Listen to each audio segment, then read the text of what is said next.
सभी मेरे पत्रकार साथी, अभी मंच का संचालन कर रहे भाई बोल रहे थे कि बहुत ही कर्मठ विधायक,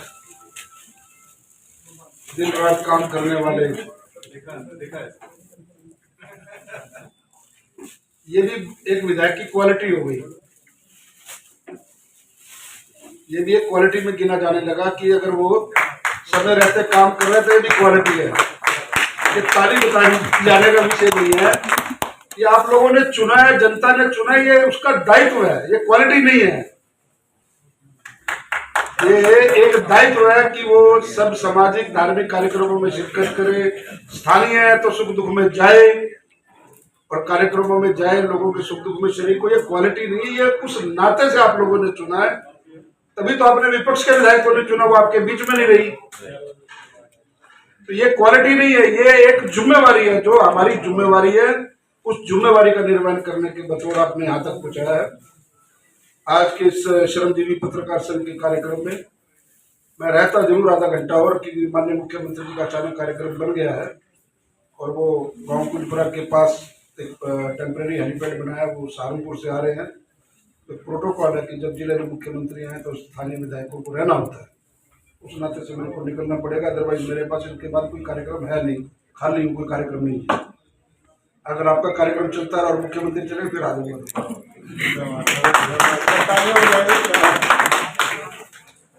आदरणीय प्रदेश अध्यक्ष जी ने भी आना था इस कार्यक्रम में, उनका भी टेलीफोन आया, वो भी माननीय मुख्यमंत्री जी के साथ है सहारनपुर के कार्यक्रम में। आप सब लोग, लोकतंत्र का चौथा स्तंभ आपको कहा जाता है और लोकतंत्र के चौथे स्तंभ को जो जनमानस की समस्याएं हैं वो आप लगातार उठाते रहते हैं। और आजकल पत्रकारों के बारे में भी ये बात कही जाने लगी है। जिस प्रकार से आप नेताओं को कहते हैं, हम लोग भी मंच से पत्रकारों के बारे में कहते हैं कि बहुत ईमानदार, बहुत ही कर्मठ, अपनी जिम्मेवारियों के प्रति निर्वहन करने वाला पत्रकार है। आपकी भी ये क्वालिटी हो गई है, ये भी आपको आत्मसात करने वाली बात है। रही बात, जैन साहब ने मांग पत्र बड़ा लंबा चौड़ा दे दिया है। हमेशा से जैन साहब को पता, सभी मेरे पत्रकार साथी, मेरी बहनें सब बैठी हुई हैं यहाँ, इसी समाज के साथ जिम्मेवारियां लेते हुए यहाँ तक पहुंचा हूं। आपकी बिरादरी से ही हूं, उस नाते से आपको कहूंगा कि जो मांग पत्र आपने दिया है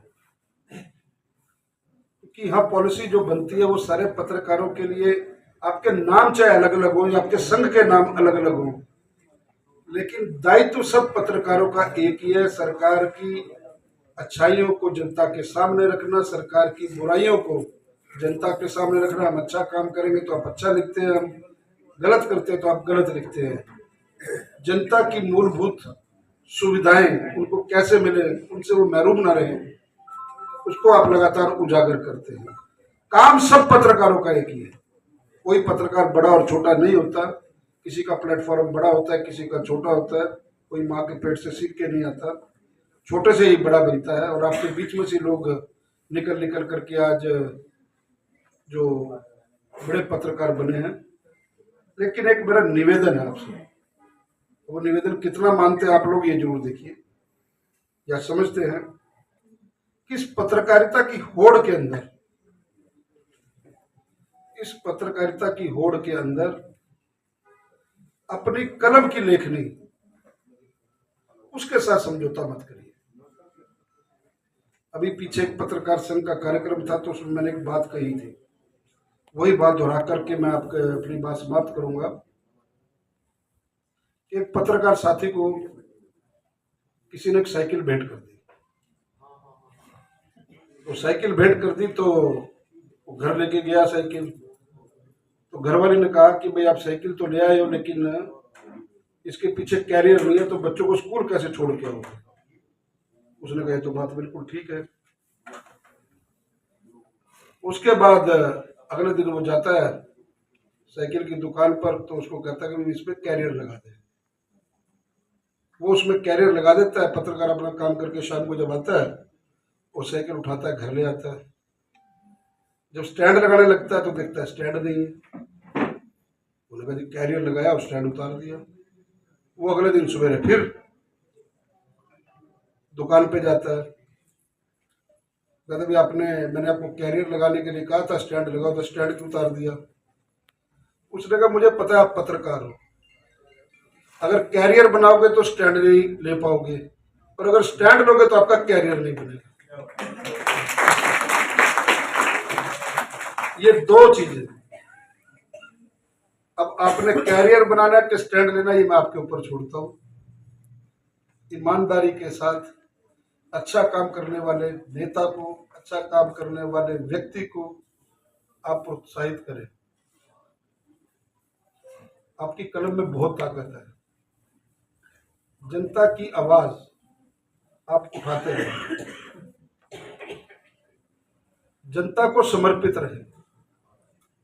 लेकिन अगर कोई सरकार अच्छा काम कर रही है तो उसको शाबाशी देते रहे। अगर कोई सरकार या नीतियां गलत है, होती भी हैं, इसमें कोई दो राय नहीं, आपके सामने कहूं, इंसान है जो काम करेगा वो गलती करेगा, तो उसका आप उसको क्रिटिसाइज भी करें, उसके बारे में लिखें भी। इतनी बात कहते हुए सम्मानित मंच को, हमारे बीच में हमारी पूर्व में मेयर रही हमारी अरुणाचल की प्रथम महिला रेणुबाला गुप्ता जी मौजूद हैं, हमारे पुराने साथी पत्रकार से यहाँ तक पहुंचे श्री सुभाष जी, जितने भी इस संघ से जुड़े पदाधिकारी हैं, सिर्फ संदेश आपको ये है कि अपने में भी एकता बनाए रखिए। बहुत सा विरोधाभास जिले में चुनावों के दौरान भी देखने को मिलता है, समाज में भी देखने को मिलता है। आप आपस में ही एक दूसरे से लड़े हुए होते हैं, वो काम हमारा है, वो आपका नहीं है। नेता लोग तो लड़ते हुए अच्छे लगते हैं, पत्रकार इकट्ठे रहे वो ज्यादा अच्छा है। इस नाते से मैं आज आपको मंच के माध्यम से ये बात कहूंगा कि जब आप इकट्ठे हैं, जब आपका समूह इकट्ठा है, आपका एम एक है, पॉलिसी जो सरकार ने बनानी है वो सबके लिए सामूहिक बनानी है, अलग अलग गुट के लिए नहीं बनानी है। और जो जितनी अच्छी पॉलिसी पत्रकारों के लिए हरियाणा की सरकार ने आदरणीय मनोहर लाल जी के नेतृत्व में पूर्व में रहे मुख्यमंत्री और वर्तमान में आदरणीय नायक जी, जिस प्रकार की पॉलिसियां और जितना फ्री हैंड इस सरकार में है, नहीं तो आप लोगों ने पूर्व की सरकारों का भी दोनों देखा हुआ है। कोई पत्रकार मूड के हिसाब से अंदर मुख्यमंत्री को मिलने जाता था देखने के लिए, और कुछ गलत लिखता था उसको शाम को ही टांग दिया जाता था, उस पर केस दर्ज कर दिए जाते थे। हमारी सरकार ऐसी नहीं है। आप लिखिए, खूब लिखिए, सबके लिए लिखिए, लेकिन अच्छा कर रहे हैं तो अच्छा लिखिए, कुछ गलत कर रहे हैं तो गलत लिखिए। इतनी ही बात आपके बीच में कहनी थी। और जो कुछ आर्थिक सहयोग मेरे साथी मेरी जिम्मेवारी लगाएंगे, उसके लिए आपको मैं बिल्कुल मंच के माध्यम से कहता हूं कि वो आपको पहुंचा दिया जाएगा। इतनी बात आपके बीच से कह करके आज्ञा लूंगा। मेरे लायक कभी कोई सेवा हो, मेरे लायक कभी कोई हर सुख दुख में आपके बीच में काम आने वाला व्यक्ति हूँ। आधी रात को भी आप याद कर सकते हैं। आधे से ज़्यादा क्या 90% पत्रकार साथी जो यहाँ बैठे हैं सब मेरे स्वभाव को भी जानते हैं, मुझे भी जानते हैं।